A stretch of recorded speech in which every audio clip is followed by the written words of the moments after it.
続きまして本日の招待講演をご紹介申し上げます。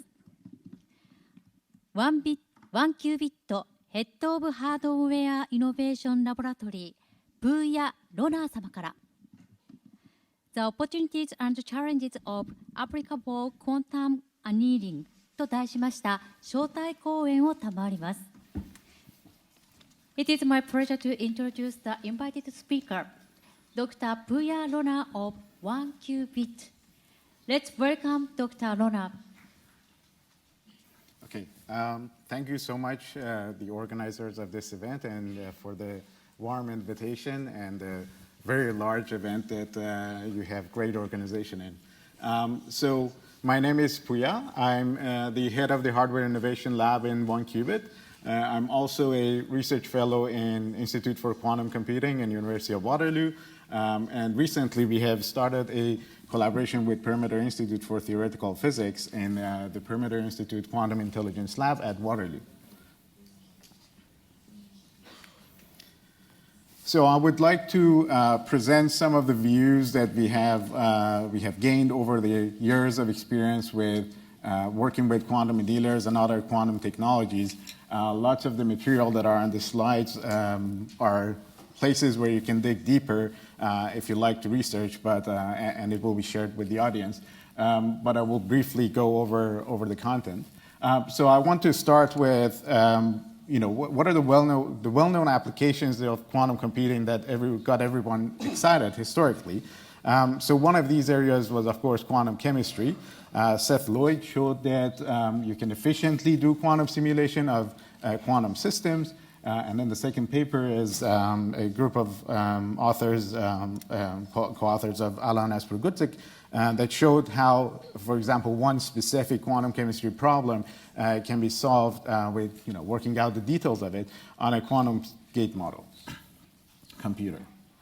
And the other area that is a well-known application is, of course, quantum cryptography, and this started with the well-known BB84 paper of Bennett and Brossard. There is a personal opinion written by Brossard, and he talks about, at that time, this is actually even earlier than gate model quantum computation and ideas of Feynman. So at that time, this was an idea that was generated by thinking of photons as not devices to keep quantum information the way we think of qubits right now, but as means of communication. And so after these two applications, people started working on using this model of quantum computation to do more real-world applications. And one of the breakthroughs was way later in 2009, where Harrow, Hasidim, and Lloyd wrote the famous HHL paper that solves linear systems of linear equations. Of course, there are lots of limitations to what the actual details of the method contain. For example, you have to somehow give this matrix that you're solving to the quantum computer. That's a challenge. And the readout will be very limited. So, for example, you can only ask questions that are observables of the system. But nevertheless, there were some improvements in it. And I think this is a very interesting method because it shows how hard that is to really generate applicable quantum algorithms. So really what you have are techniques that were used with ideas that were ideas of Feynman, and how would you use a quantum mechanical system that you have a lot of control over to simulate quantum mechanics? And going from this perspective of simulating quantum mechanics to something that is a real-world application is a very, very challenging puzzle to put together.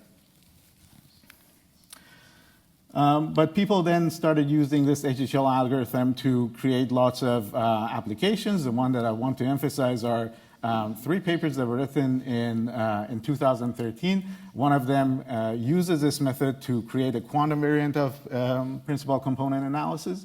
The other one is for supervised and non-supervised learning, and also to create a quantum variant of support vector machines. And these are all very exciting, but it comes with very, very serious limitations. So people started thinking about, if you were to use this algorithm in practice, what are the requirements? And one of the requirements is what is called a quantum random access memory, or QRAM, which has to overcome this challenge that I talked about. If you're solving AX equal B, A and B have to be given to the quantum computer in a way. The other problem was worked out by Arthur Scherer, who at that time wasn't in 1 qubit, but now he's in 1 qubit. And he worked on logical resource estimation. So there was previously in the talks about quantum error correction and the repetition of the qubits that you have to use to create large enough quantum computer that is protected against noise. These resource estimations were made for, first of all, not a very, very precise solution, only 2 significant digits. But even for that, only the logical number of qubits you would need is extremely large. It's 10 to the 8 logical qubits, and the circuit depth has to be 10 to the 29. So that means that your quantum computer has to be only creating errors in the rate of 10 to the minus 29, so that what you get in the end is not just noise. And this is a very serious limitation, and it makes this algorithm, even in presence of quantum error correction, extremely impractical. Even with those, probably the best usage of this algorithm is quantum recommender system, even though it doesn't give, this was one of the candidates to create exponential speedup, but we now know that it doesn't create exponential speedup over the classical algorithm that does the same job. Okay, so I want to move on from this introduction on finding real-world applications, and this is what I mean by finding real-world applications, and go to what we do at 1 qubit. So in 1 qubit, we're looking for these type of applications. How can we put the pieces of the puzzle together to solve industrially viable problems? And so this puts us in a position where we work on one hand with industrial partners that have problems that are often formulated in some form of operation research and optimization theoretical framework, and then on the other hand with all sorts of possible hardwares that could be an alternative to the von Neumann architecture for classical computers. This shows the significance of annealing, because the native problem that the annealer solves is an optimization problem. So the pieces of the puzzle that we have to put together are a little bit simpler, because the native problem that the device is solving is much closer to the industrial formulation. Okay, so I also want to go back a little bit to the history of machine learning and talk about how the hardware advancement is important in scientific discovery. So this is pretty interesting to me, because you would think that if you think hard and you have a piece of paper and a pen, you should be able to create new science. But actually, in history of machine learning, we saw how important the advancements in hardware were for generating the technology. So perceptrons, which are basically the simple form of neural networks, they're pretty old. They've been around since 1950s, and backpropagation is also very old. Actually, after backpropagation and neural networks were invented, people started working on alternative models because they didn't think these models would actually work, and they were called probabilistic graphical models. So all of the history from 1980s to early 2000s are different ways of creating probabilistic graphical models with motivations from cognitive science and the way people thought brain should work. So as you see, this is not my slide. This was a 2007 slide of Jeff Hinton in NIPS conference. And he was complaining about how slow and limited backpropagation is. So he was saying that you need to have a lot of training data. The data has to be labeled. And it's very slow, and it gets stuck in local minima. And it's interesting that just almost 10 years after that, something great happened. So in 2012, there was a very critical paper that is known as the ImageNet paper.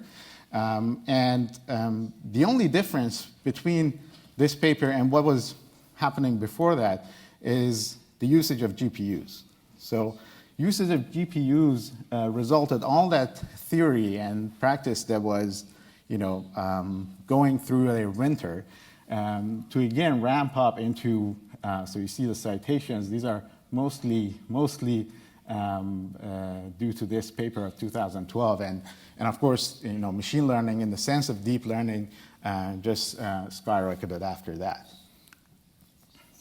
So, in fact, in ACM's notice for the Turing Award that Hinton and Jan LeCun and Joshua Bengio won together this year, there's actually a mention of the importance of GPUs in this achievement. Okay, so these are the type of questions we want to ask. Can we repeat the history for machine learning? In fact, specifically, we have tried to come up with the right question, and we think the right question is, can we use quantum computers and make quantum computers do for probabilistic graphical models what GPUs did for deep learning? And the reason we think this is the right question to ask is there are lots of evidences for thinking that probably the way we learn is not the way deep neural networks learn. So if you see a couple of examples of tic-tac-toe, you should be able to play the next one without anyone telling you what the rules are. But the way deep learning works is that you feed it like millions of training data until you learn something that for a human being, it should be very easy to learn. So probably the path to general AI doesn't go through deep learning. There should be a rethinking of how machine learning and models for machine learning have to be devised to get to general AI. So we're working on models that look like deep networks that are glued to a probabilistic graphical model, and that probabilistic graphical model could be an Ising model, could be a different model. Thanks to high-performance computing, we can actually test these methods now without having to speculate and wait for quantum computers to be available for doing these tasks. And we see that we can improve the results that we get from deep learning. So if you use AlexNet, so at the time that we wrote this paper, AlexNet was the state of the art for the task that we were using. And if you use an Ising model in conjunction with it, you will see that you can improve the results that you get from deep learning today. Now, we expect to achieve better results if we get to larger and more powerful Ising solvers. Okay, so these are all the hopes and reasons that we are very excited about quantum annealing. And I want to say a few words about what I think quantum annealers of future need to have, and this is more like a theorist's wish list. I'm not an experimentalist. So I have the privilege of working with Raymond Laflamme, who was one of the inventors of and founders of quantum error correction, and I get to hear stories about the time that this theory was being developed. After Shor's algorithm and Grover's algorithm, people were very excited about quantum computation, but the criticism around it was that you probably can never actually implement this in reality because qubits are going to be very fragile and they will communicate with the environment and they will evaporate before you manage to do the computation you want on them. So, in fact, founders of quantum error correction were looking for theoretical evidence that you can never do quantum computation. They weren't trying to correct errors. But nevertheless, they came up with simple examples of quantum error correcting codes.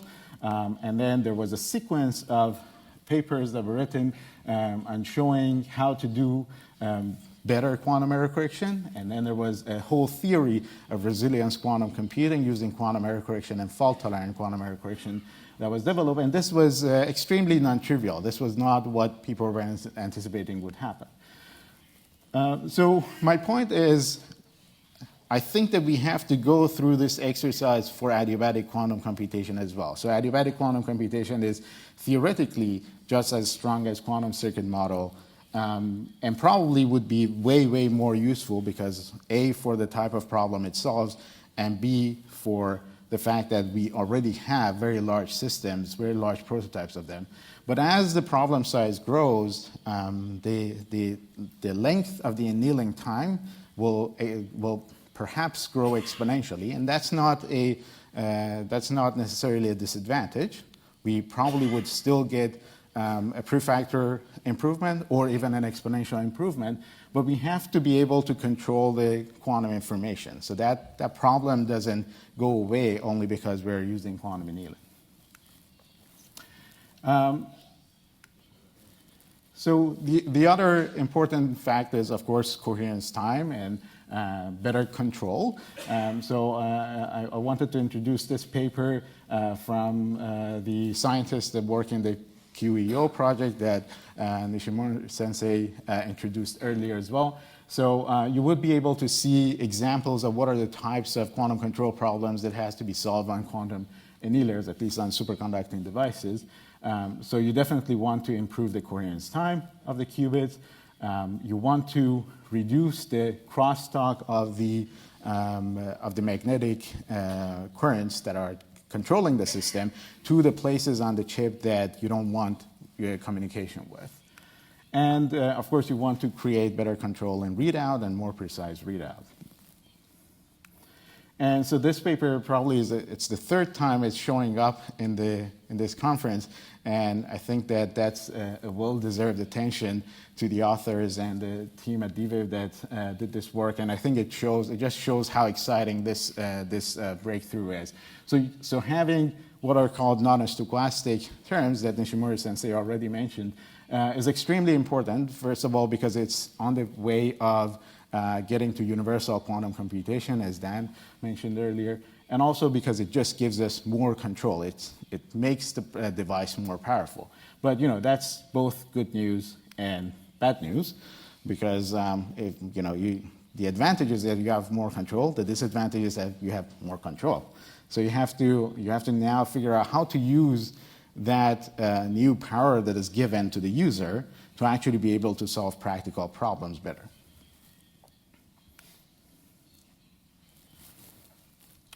Okay, and the last part is I want to emphasize on what are called hybrid quantum classical algorithms. And I don't think that the reason we want to use hybrid algorithms is as a limitation on near-term devices. I think this would always be around. Quantum error correction itself, for example, is a hybrid process. So I think most important applications and softwares would be a combination of classical processors and quantum processors. But of course, there's going to be a communication between the two types of processors, and that lag between them have to be resolved. And I think this is more of an engineering problem. So one of the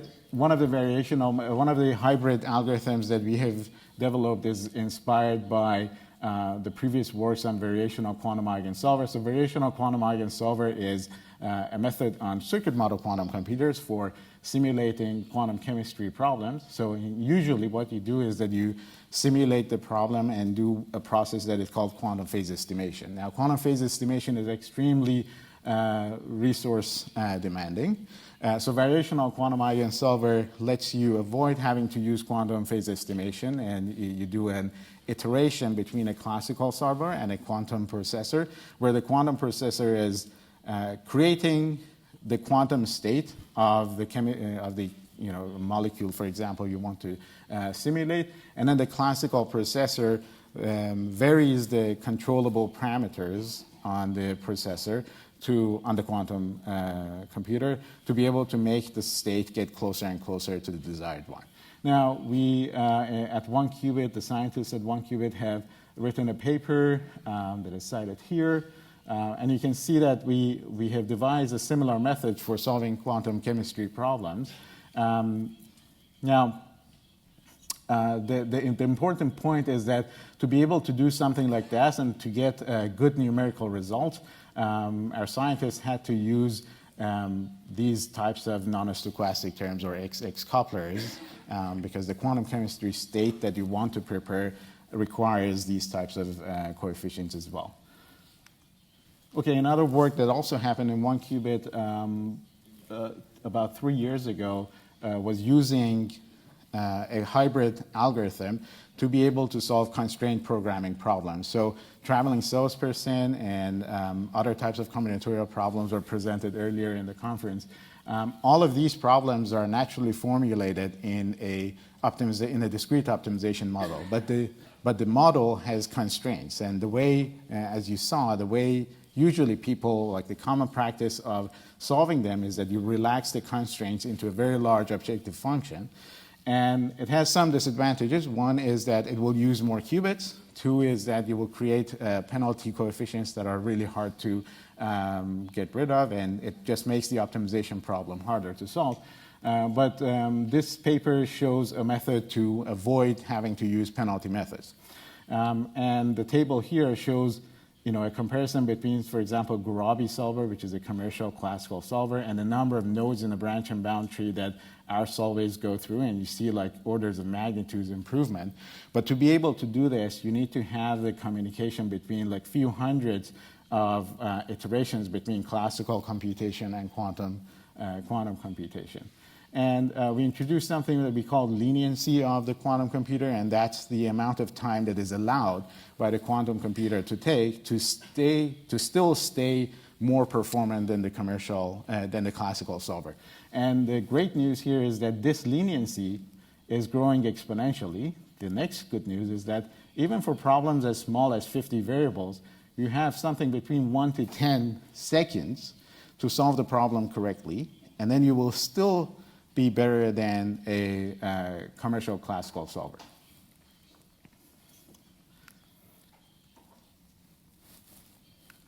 Okay, so to wrap up, I want to just conclude what are the things that we think are exciting and what are the things that, if they happen, they just make our quantum annealers better and better and better for the software stacks that are being developed over them. So first of all, adiabatic quantum computation is very strong because theoretically speaking, it is equivalent to circuit model quantum computation. Secondly, the type of problem that is natively solved, the queries that you make to the quantum computer, are themselves very close to the type of problems you would want to solve in industrial applications, so that is also very important. And then thirdly, that large prototypes of quantum annealers, thanks to D-Wave, already exist, and we have been able to use them and learn a lot from them and devise algorithms that we think are going to be very useful in future. And lastly, I want to also talk about quantum-inspired methods that have been a vehicle for delivering software stacks that would in future be perhaps used on a backend that is maybe quantum or photonic, but currently we can use these high-performance computing platforms to make sure that the software stack is correct, to even have users for them and solve industrial problems on them today. And on the challenges side, I want to propose this. Well, it's not a personal opinion, it's a scientific opinion of many scientists, that what is lacking is quantum annealing it's not that it doesn't need quantum error correction, it's that the right methods to think about correcting errors on adiabatic quantum computers are not yet generated. And this is a problem that is an area of current research in many groups. Of course, improved quantum control that so Dan showed the exponential increase in the quality of the qubits. That's definitely something that as it keeps continuing, it will make the quantum annealers better and better. And lastly, hybrid algorithms are going to be very important for industrially viable software hardware stacks. And to be able to make them useful and performant, we need to reduce the lag between the classical and the quantum processor. And with that, I would like to thank you for your attention.